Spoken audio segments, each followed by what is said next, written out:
Welcome to Theater 4, Operationalizing the Cloud, developing a resistant, globally accessible cloud service to enable mission partners. Thank you for joining us. I'm Don Zimmerman with NetApp, and we are honored to be a supporting partner of AFCEA's TechNet Cyber. On this panel, DISA PAC Commander and leaders from DISA J9, the hack, will discuss the capabilities needed for real-time C2 in a resilient global DoD cloud environment. As the intelligent data infrastructure company, NetApp aims to bring cloud service provider capabilities through JWCC onto U.S. sovereign soil in OCONUS regions, providing AI-ready platforms for JADC2 programs. Our moderator, Colonel Jared Veneta, U.S. Marine Corps, is the DISA PAC commander and responsible for architecture, operation, defense, and C2 of the Doden's Pacific region.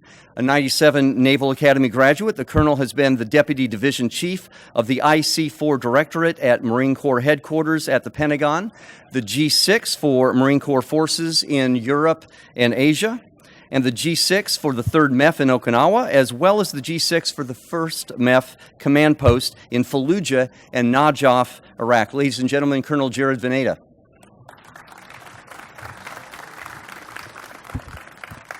Good morning, everyone. Don, thanks for the introduction. Appreciate everyone being here. We'll have a good discussion this morning on all of the DISA cloud offerings and what they can do for the joint and possibly the coalition force in the global fight that the DoD is preparing for. So as we get ready to start the panel, I'll ask each one of our panelists to introduce themselves and briefly talk about their portfolio and what they do for DISA. So John, we'll start with you. Good morning, bright and early. I'm John Williams. I have the privilege of being the program manager for Stratus, which is our private cloud solution here at DISA. I also get to oversee the OCONUS cloud portfolio in its entirety. So vision and overall, outcome achievement for our OCONUS activities all around the globe. Good morning. My name is Matthew Lukumba. I'm currently the acting deputy program manager for JWCC.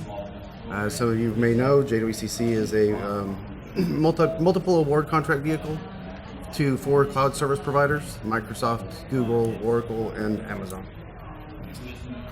All right, my name is Matthew Quinn.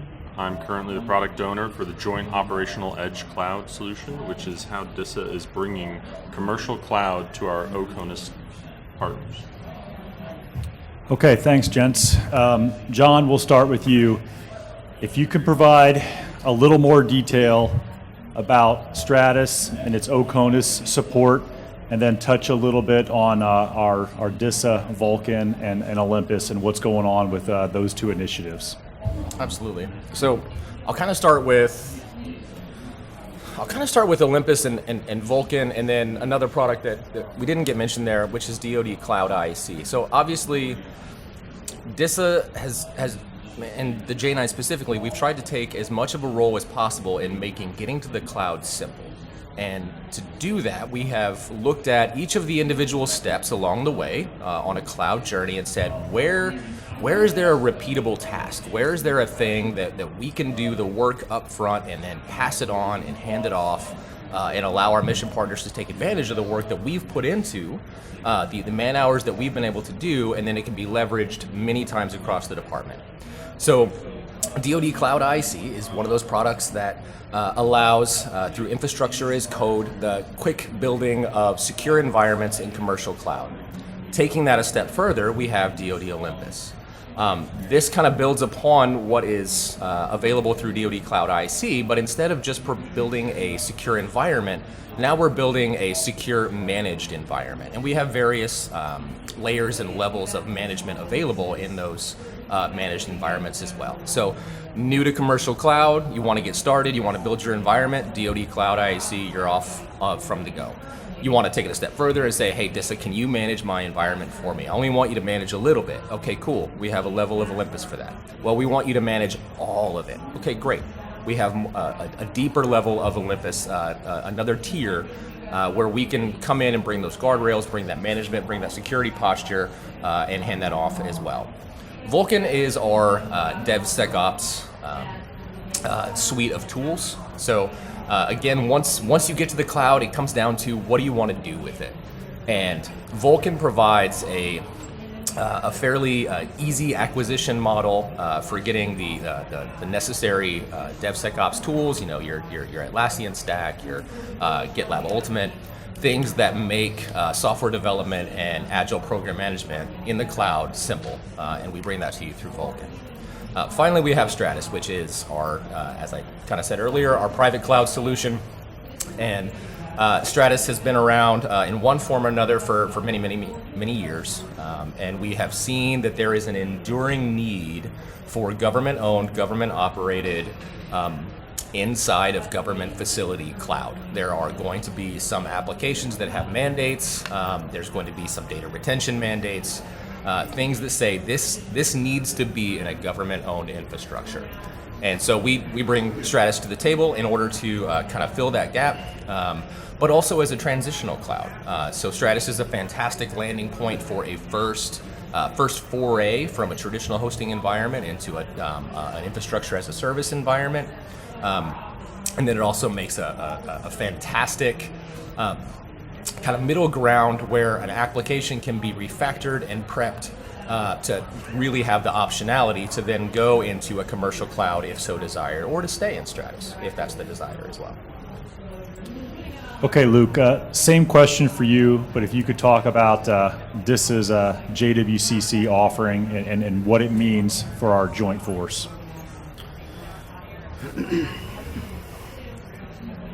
So JWCC, the cloud providers, they bring a variety of solutions. As you're going to hear today, and John's explained it, with Joe, they're using AWS Outpost out in the Indo-PACOM theater. Soon they're going to be bringing other devices from each of the CSPs to be a part of that.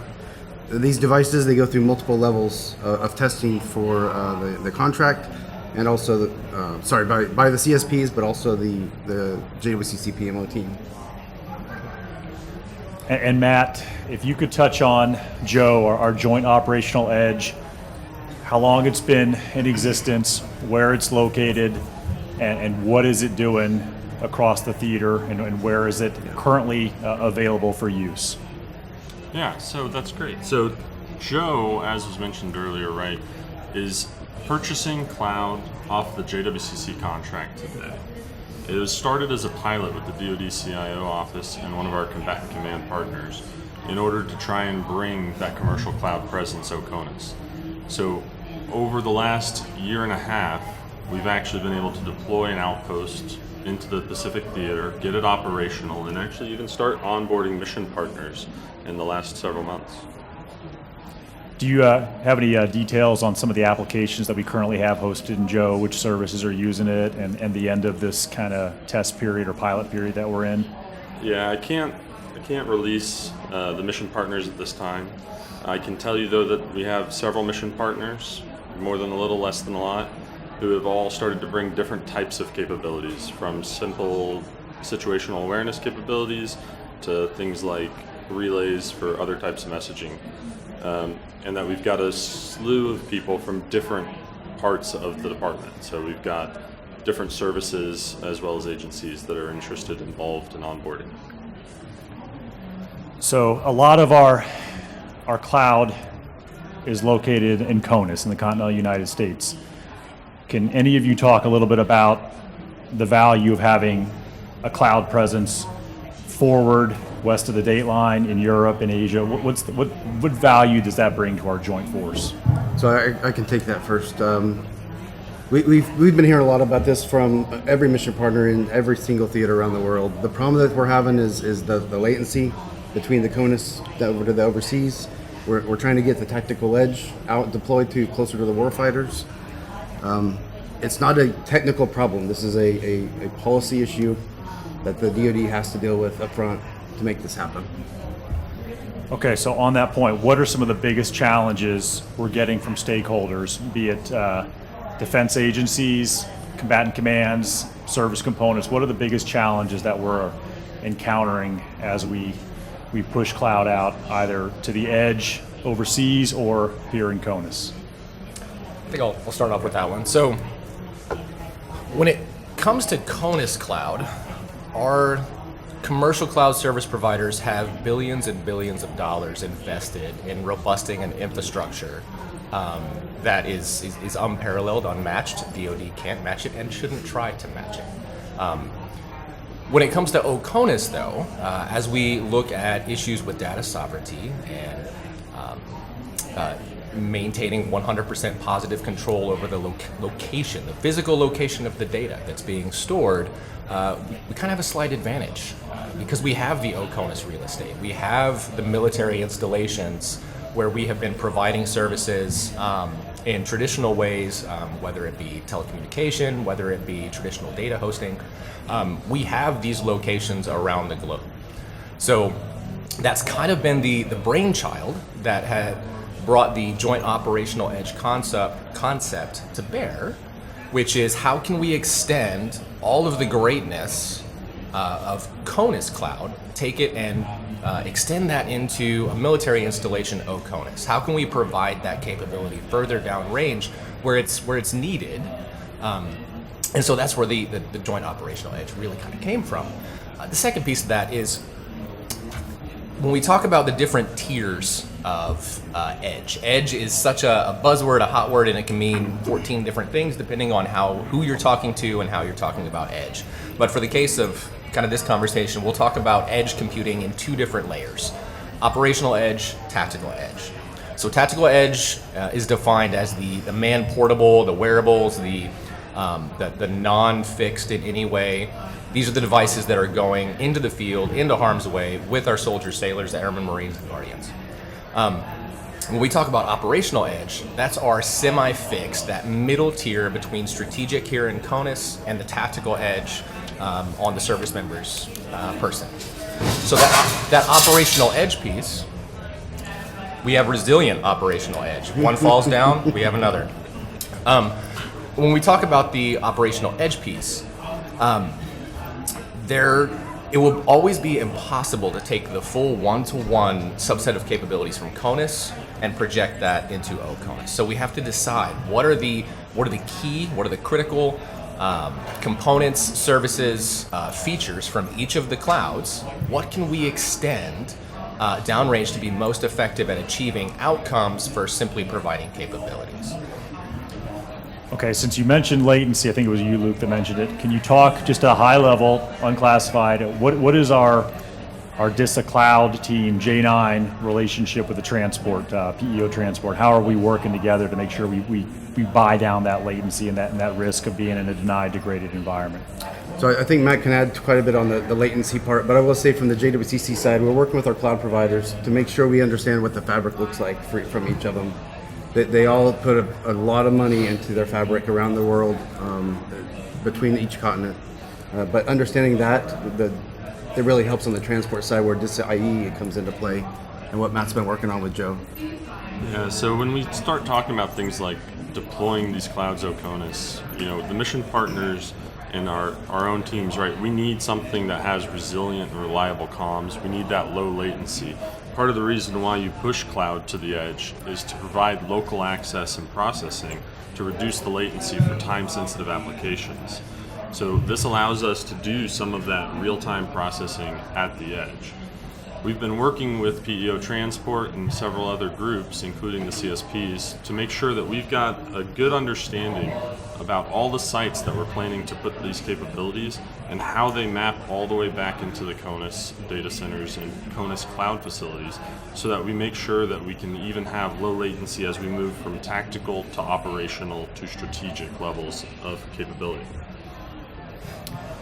Thanks for the answer on that one. And for the commercial vendors in the room here, I think what the gentleman just said is key. And in the Indo-Pacific theater, the things that we spend most of our day dealing with are where is our data, and do we have the transport layer in place to access that data?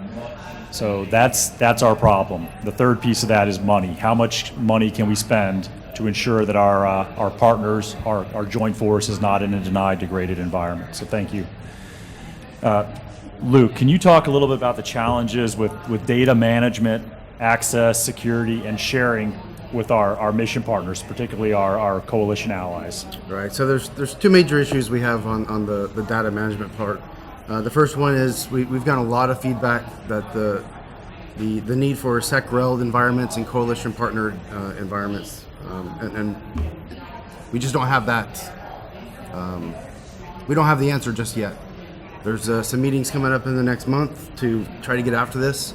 The cloud providers are coming up with different isolated, secret solutions that they're going to start providing to us. We're just not there yet. The second one's the cross-domain solutions.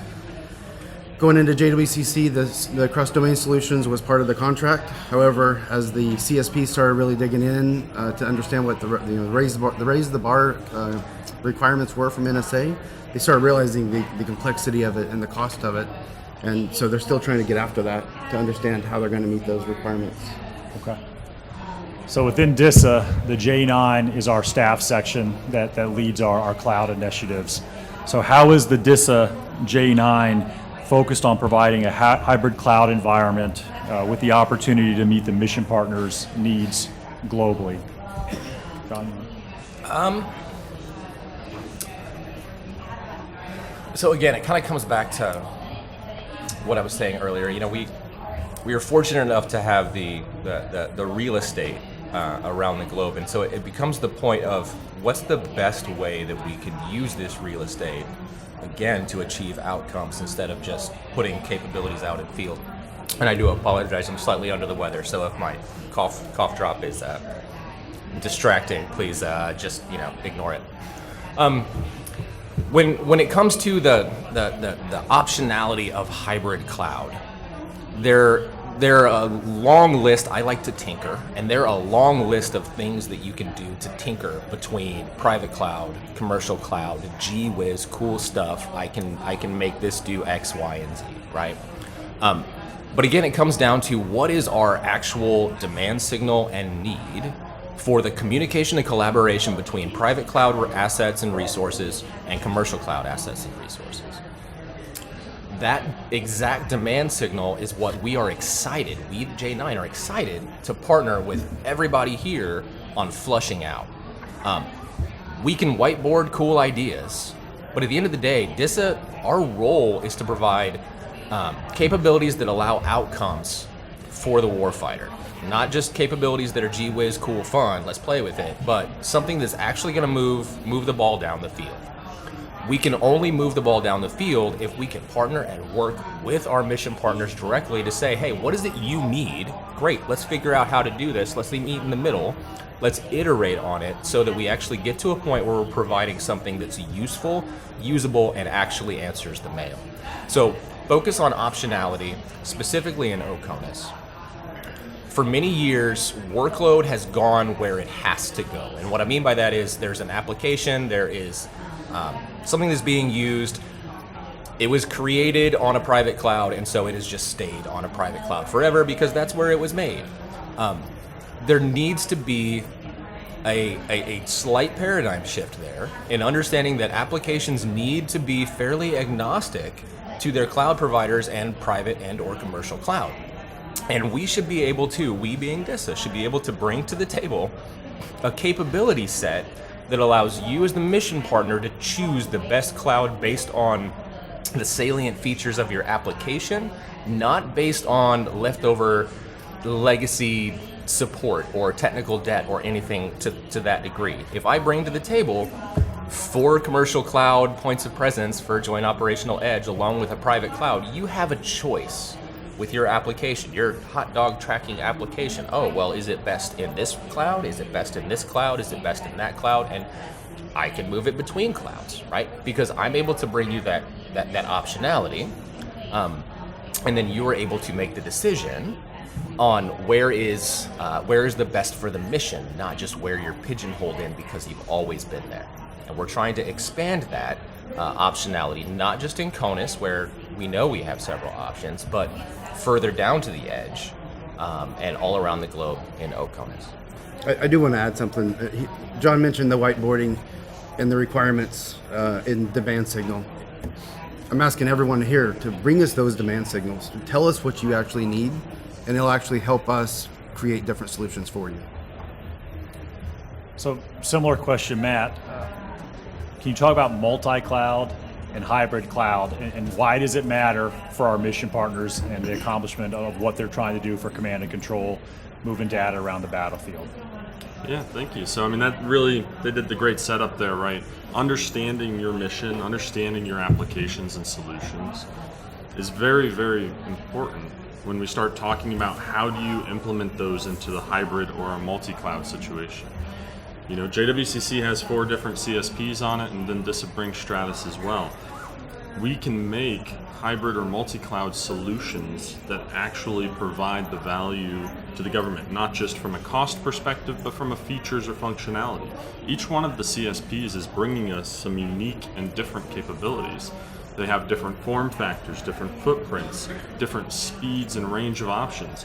And so by really bringing the best of each of these things together and then delivering that both in CONUS and OCONUS, we can really turn these into powerful tools for the department in order to actually achieve our missions.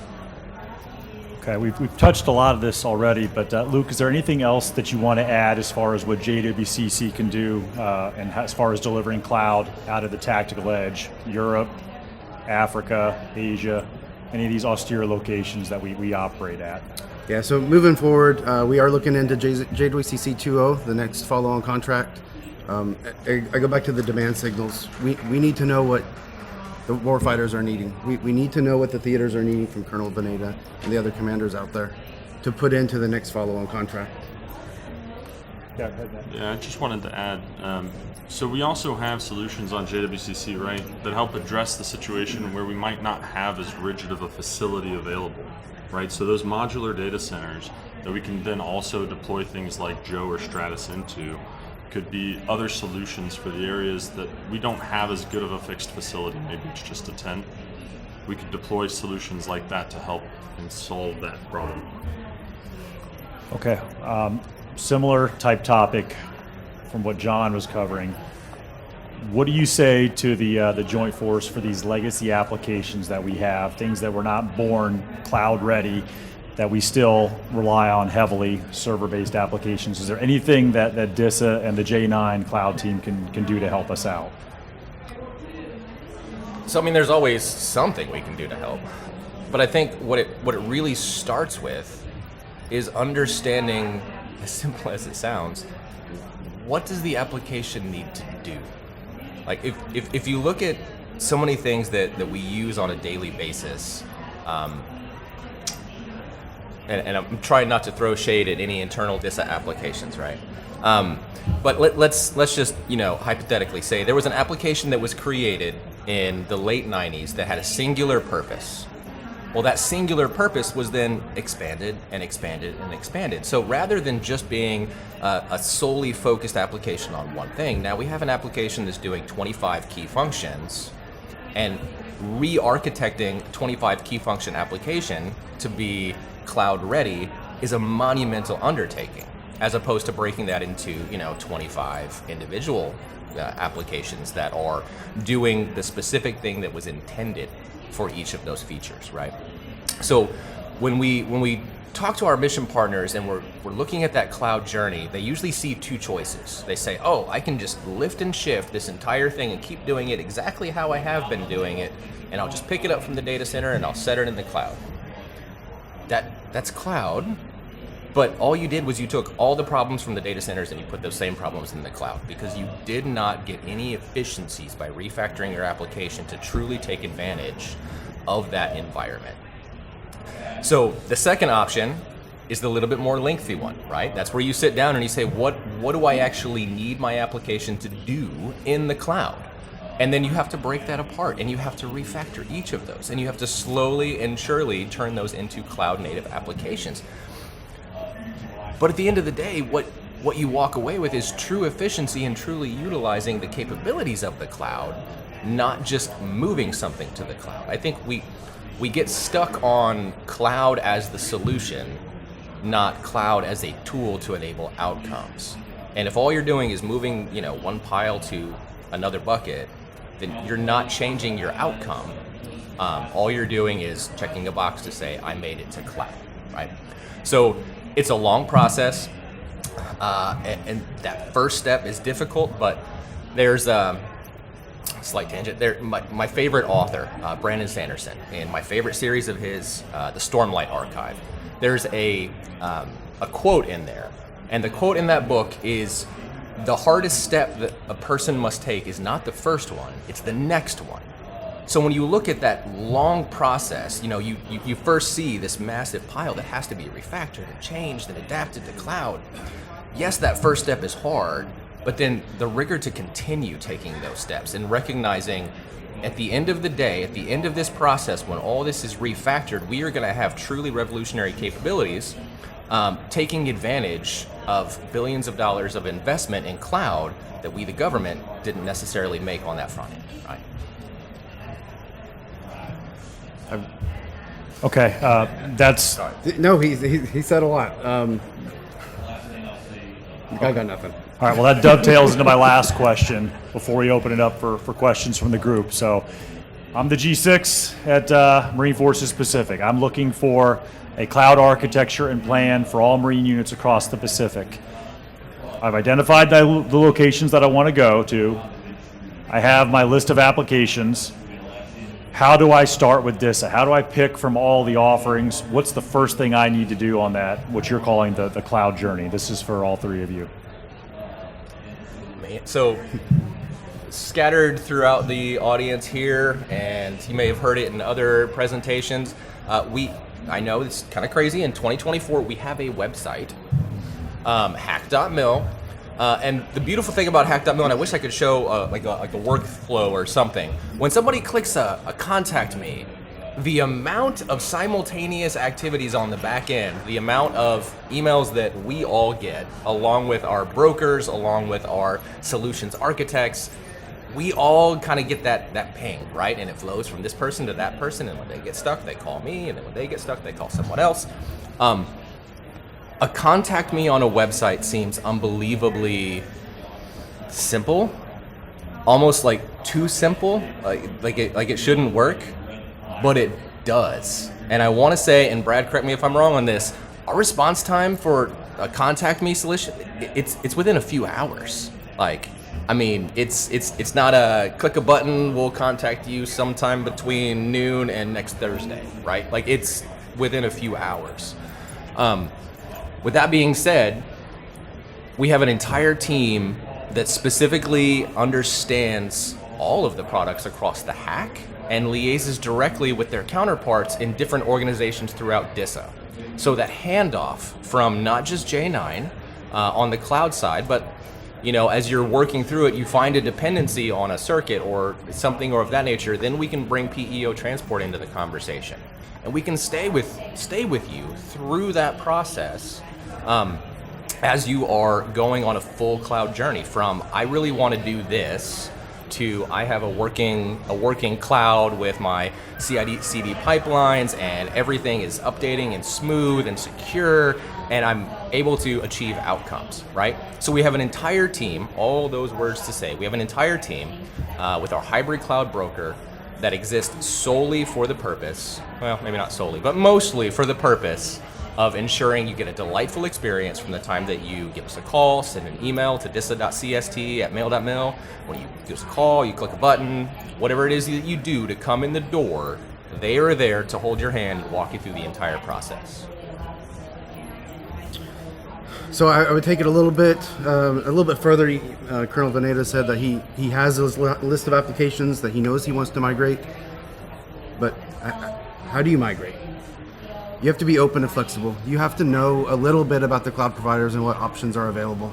You have to do a little bit of homework. Brad's team is going to take you guys on this journey to take you into the cloud. But what are the options? You don't have to go with the same CSP that you were yesterday. You don't have to go with who you know tomorrow. It could be a whole new CSP that we bring on board in the next follow-on contract that you've never heard of, and they may have the best options and solutions for you. So educate yourselves, understand the differences. Yep. Yeah, so building on that, right, if you have that list and you really have understood it, right, how much waste you might have in current server implementations, right? What your actual desired footprint looks like. The next important thing that's going to end up happening, right, is sometime sooner or later you're going to end up with some people in whiteboards who are going to then draw it out, right? We're going to want to know how information flows because data is king. So where does the data need to reside, for how long, and then where is it going, right? You're going to want to really understand those things and be able to scope out what this is going to look like, because when we start talking edge and hybrid and I want it at that location, we have to start planning physical hardware to be present to support that mission, whether it's from the CSPs or from the Stratus side, right? And then we also need to plan how much extra hardware we need to ensure that the solution provided is resilient, so that if a single server fails, you're still up and running. How do you want to fail over? Do you want to fail over on-site, between sites, all the way back to CONUS? These are all options that are varied based on your mission needs. And so really understanding your mission when you come to the door is going to make that conversation much faster so that we can get you from, I want these things in the cloud, to this is a way that we can make that happen in the cloud. So for the government and the military, sitting here listening, John mentioned the website. DISA also has regional field commands and field offices located at every combatant command, so spread out throughout the globe. If you want to have a face-to-face conversation in addition to having contact on the website, that's available to you as well. So gents, before we turn it over for questions, is there anything that you think we need to get from the commercial side of the house, the vendors? Is there anything that you're looking for assistance and help on, or wicked problems that they could tackle for us? I think everything we've talked about, it's a partnership. Every time we have a problem, we need the help from industry to create the solutions. We can't do it ourselves. It's that partnership that we need. Okay. Yes. Yeah, so to build on that, right, industry is what's really going to help us get hybrid multi-cloud working, right? Because you all have that expertise. You've been working with all these providers in the past. You know how they can connect together. And so you're going to be vital to helping us ensure that when we start deploying those types of solutions, that they're going to actually operate, integrate, interoperate, and be able to achieve their desired mission effects. Okay, at this point in time, we'll turn it over to questions from the audience. I see a microphone right there. Oh. Otherwise, just speak loud. I know you can. Yes, I can. Hi, I'm Dave Mihalsik. I'm a consultant, and I support Compact Fleet N6. So I've been watching Joe for a couple of years now. I'm glad it's finally matured to the point that we've got polo shirts. Although, I want to know where the Joe coffee mugs are, because I definitely want one of those. You have them, don't you? Yeah, see me afterwards. All right. So I'm just going to ask questions about Joe, even though there's a lot of questions for all of you. So Joe is now operational. It's no longer a pilot. So can I assume it's fully rate-based now, and it's in the DWCF POM, so it'll be there, in the out years? No. Ooh, that's not good. Yeah. Okay. So the reality is, right, the funding is still coming in. We're still finding out how to appropriately rate this out, because what will happen is if I charge you too much, you're going to want to go and buy your own. But if I don't charge you enough, right, we're not going to be sustainable. So as we're onboarding, we're actively looking at how much time that's taking, how much capability different partners are using of the stack, how much extra we need to plan for the resiliency, and trying to come up with what that rate needs to be in the future. So right now we still have several different funding sources that are helping to sustain the effort and allow us to do that exploration and learning. Okay. Be very interested as that situation changes. So the second part of my question is there a plan then for extending Joe to other land masses? I mean, we like where the first one is, but obviously there's other places. The Colonel mentioned that at the other side of the international date line, for example. Yes, so there is a plan. I'm not at liberty to share in this forum, but we can definitely have that conversation separately. Okay, I will circle back with you, because there's lots of questions on resiliency, which is one of the prime reasons that we like Joe. Thanks. Okay, while we're waiting for the next question, you mentioned if it's too expensive, you'll go and build your own. Could one of you talk about DoD CIO's mandate to use JWCC and how we're trying to funnel all efforts through these DISA cloud initiatives so we don't have one-offs and we get some leveraging the economy of scale and the buying power of the entire DoD, vice individual services, or even further down the line, tactical units. Right. So last year, DoD CIO did put out the memo mandating the use of JWCC for most situations and cases, not all of them. Moving forward, the Army contract, the Air Force contracts, they're all coming into JWCC following that mandate. We're working with all of the services and the agencies to bring them in. It's going to be a heavy lift going forward, but I don't see any roadblocks for any of the services to make that happen. Yeah, and then to add on that, right? So Joe is a joint environment, right? It's the joint operational edge cloud. The intent is to get multiple services into that same environment. And the reasoning behind that is to maximize our investments, both from a cloud spend, from an infrastructure footprint, from a real estate footprint.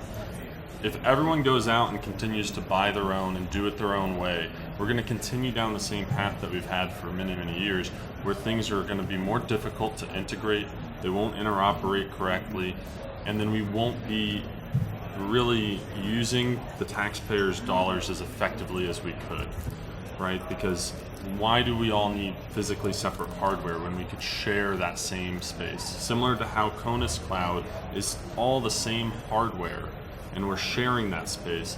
We need to get into that mindset when we move Oconus that we should be doing this in a joint approach.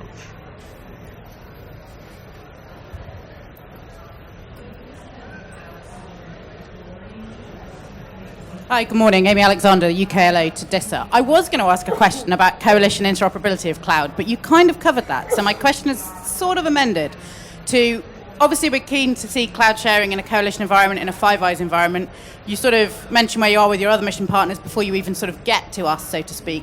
My question now is about the demand signal. Are you seeing enough of a demand signal for the coalition and the Five Eyes piece, or are we going to have to wait till we hit a conflict and then try to do it at short notice when it's an emergent, urgent requirement that we need to address? No, there's definitely the demand signals there, and DoD CIO's heavily involved. I think Ms. Beavers mentioned coalition as well yesterday.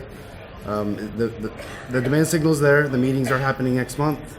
They've already started with even at the NATO secret level to bring in what the solutions are from the CSPs and how they're going to answer that requirement.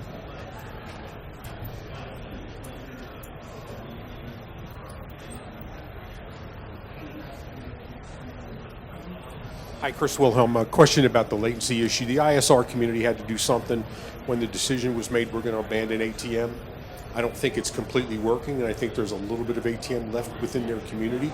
Have you looked at what they've been doing, or have you just passed that to the transport side and say your problem to resolve as you try and deal with the latency issues? As far as I'm tracking transport, that's on the transport side. Do you have anything on that? Yeah, so I mean, most of the CSP solutions, right, the part that we're deploying is IP-based capabilities. And so those capabilities are reaching obviously all the way back into CONUS for certain things, and other things they're using the local area networks to collect.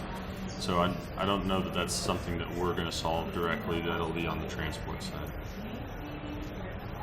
Yeah, that was kind of my point earlier on the partnership between cloud and PEO transport, and there's more than a little bit left for us to meet the CIO mandate to remove that technology by 2025. So we still got a lot of infrastructure improvement we have to do.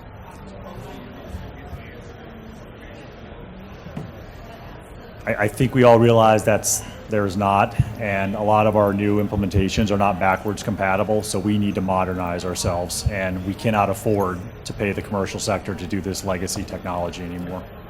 I saw another question back here. Yes, sir. Yeah, John Clayton, Isobar.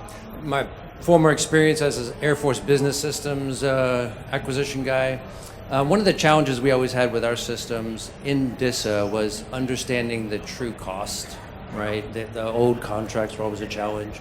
What are you doing in the cloud environments, both for Joe and on Stratus, to let the customers know, the mission partners who are bringing their apps, know exactly what their spend, their cost, line items, so that they can really see, hey, this is, cloud's not always the value-based, but it's the smart move. But what are you doing now to track that cost and drive that visibility into the cost down to the mission partners? So I guess we'll start on Stratus. As of today, and for a while now, everybody has a portal, right? Like that's kind of the preferred way to do things in 2024. All of our mission partners can go view actively what all of their utilization is at any given time in the portal, and technology has made that very simple. It's going to get better in the future as we continue to iterate on what we have, right? Like I think if we ever get to a point where we say we have a thing and it's good enough, cool, and we walk away, then it's never good enough, let's be real, right? So we have plans on what that level of observability will look like in the future for Stratus. It's going to get much more granular. It's already to the point where spend is basic things, CPU, storage, compute. You can see what you're using when you're using it, right? But it's going to get even better. So we're excited about what the next year is going to bring to the table for Stratus, and what that's going to mean as far as the FinOps side, as well as the automation, all kind of tied together in a centralized portal, right? So build it, track how you buy it, blow it away, all in the same place. Yeah, John mentioned the FinOps piece. It's a real thing. The recent GAO audits out of CIO and others are highlighting we need to be better about this. We need to understand where the money's going, why it's going, and not just individual clouds, but all collective together, and understand the egress fees and everything else. Yeah, and then when it comes to Joe, right, we're still developing that rate. We're still trying to make sure that we can understand those costs. The reality is, depending upon the CSP, depending upon the particular solution, the billing models can be just a little bit different. But as we continue down that route, right, we're gaining that learning, we're passing along that information, we're structuring it to accommodate that. But the very bottom line here, when we talk about edge cloud capabilities, is someone had to make that initial investment in the hardware, which costs a non-trivial amount of money, and then implementing that OCONUS, right? And so those actions alone kind of set up a base investment for the department that we have to figure out how do we sustain. Because cloud, similar to other services, right, if you don't continue to sustain it, then we take it away. We don't use that anymore. The billing, however, when you do an investment of that size, isn't quite the same as traditional cloud, where I'm billed an hour for that VM running, right? That hardware is in place regardless of whether or not you're running, so more similar to a reserved instance, if you will. It's out there, you're paying for it for that duration of time. So we have to get a little more creative in how we handle that. But I do take being a good fiduciary, right, for the taxpayer dollar very seriously, and so we're really looking into how that works and making sure that it's going to make sense for the department. A follow-on question to that. So I think it comes from the fact that in days gone by, DISA used to do something called hosting, and there was a lot of mysterious services and things that went into those rates, and our customers were never happy with that. And I know you've changed all that, but as a follow-on, do we have specific rates for infrastructure as code and Vulcan and Olympus? Do we? I know JWCC has very well defined utilization-based rates, but how about those other things that you talked to us about? Sure. So infrastructure as code is probably the most complex in terms of pricing. There isn't one. So our DoD Cloud IC templates, they are on web.get.mil. Anyone in the government with a CAC, pull them down, try them out in your environment. There's no cost. Those baselines were developed with the intent of saving department-wide man hours, right? Like we're taking months worth of architecture and configuration in next ops, and we're doing it in 45 minutes in some cases by running a baseline. select 5 variables, click a button, boom, environment that's secured. There's no cost associated with that, right? For Vulkan, those prices are published specifically, and you can order your licenses. I think down to individuals, right? Like individual licenses, from 1 to 1 million, as many as you want. For Olympus, I'm going to say $11 billion, but you have to pay for it, Dave, yourself for everybody else, and then we'll call it good. So we're. Olympus, we're very much in the beta pilot phase right now, right? So when we get to a point where we're bringing that to market, we'll absolutely have associated prices with that, and it won't go through an obfuscated prism that hides all the little things behind it. It'll be fairly straightforward and per whatever price. Any other questions?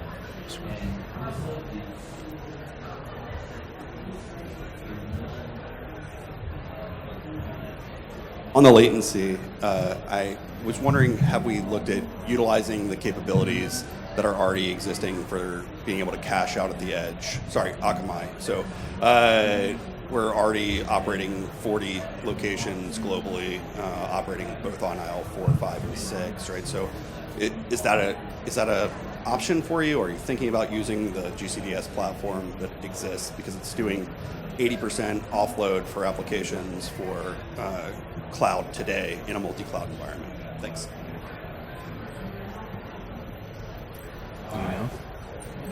So I will delicately say there are a handful of internal and external solutions that we are looking at to try and minimize necessity of reach back to CONUS. In an ideal world, we would minimize that reach back to as close to nil as possible. There are some ways in which we can keep data in theater to remove that latency, but there's always going to be some compelling need, especially when we're talking about configuration and implementation of new sites. As we're throwing these things out there, I mean, we talk about not necessarily saying where, we'll just say, it's shotgun shells, right? We're scattershot, we're just throwing them out. So as we're throwing all these out, it's very important that the implementation process is repeatable and standardized and done through, again, infrastructure as code. But there's a minimum level of latency, or there's a maximum level, I suppose, a maximum latency level that really makes it difficult to configure new devices, right? So in terms of most of our latency concerns right now, we're focused on that implementation piece, not necessarily the long-term sustainment piece of a GCDS type backend. There's a question over here. The only thing I'll also add to that, right, is the different types of data and their ability to be stored out there, right, between streaming versus bulk transport. So depending upon what's being sent and whose information it actually is at the end of the day, there can be a few complexities associated. But I think in general, right, we're always open to partnerships and discussing the options.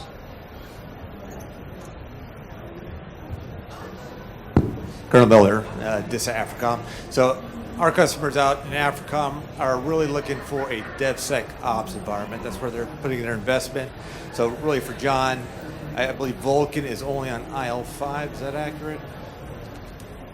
I believe so. And I will preface, I'm not a SME on Vulkan. I was just the just the smartest of the group on that so one. if anyone can speak to it, yes. we're looking for a timeline for availability of those DevSecOps environments on aisle 6 or higher levels. And then the additional thing they're looking for is streamlining the process to get their applications online for CJAT C2 development. So continuous ATO, is there efforts within DISA to speed up the process for implementation of continuous ATOs? Not to tap dance or dodge, but I'm not quite sure on the CATO piece. May have better out in the field offices, but yeah. Okay, well, we'll get that offline then. Thanks. Yeah. Hi, I'm Miriam Arwick from Palantir Technologies. Just want to make a comment on the question, kind of a standard panel question about what can industry do to help here. And while now I work in industry, I'm happy to sell you lots of things that address this issue.